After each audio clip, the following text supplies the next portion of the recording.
ะเลแหลมฉบัง 17:49 นาทีแล้วนะครับบรรยากาศ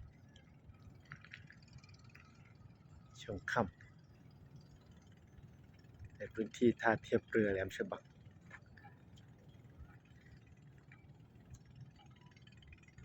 สวยมาก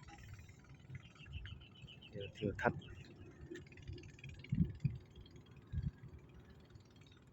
โรงกลั่นไทยออยล์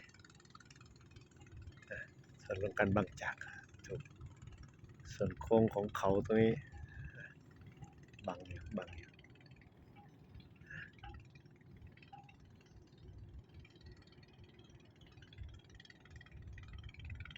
แหลมฉบังส่วนที่พื้นที่ที่เว้าเข้ามาถ้าดูในแผนที่ท็อปวิวก็จะเห็นส่วนที่มันเว้าเข้ามาท้องทะเลที่เว้าเข้ามาใกล้ๆคือส่วนอาหารที่ร้านอาหารสุดทางรัก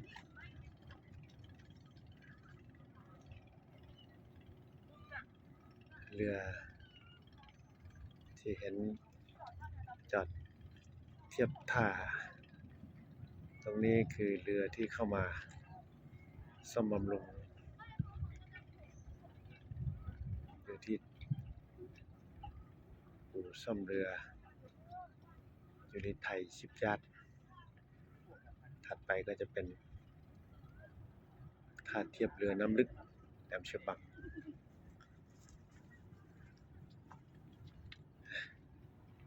เรือขนส่งสินค้า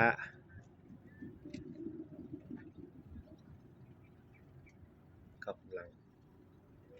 แล่นออกจากท่าเทียบเรือน้ำลึกแหลมฉบังเชื่อมต่อไปยังท้องทะเลด้านนอก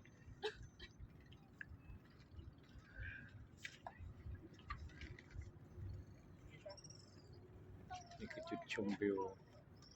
อีกมุมที่ศาลเจ้าพ่อคอแหลม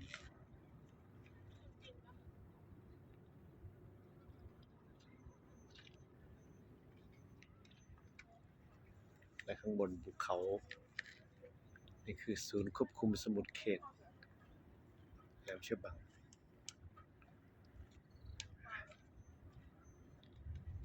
จุดชมวิวที่เห็นวิวทิวทัศน์สวยงามส่วนเว้าของอ่าวไทยพื้นที่ของแหลมฉบังภาคตะวันออกของประเทศไทยสวยงาม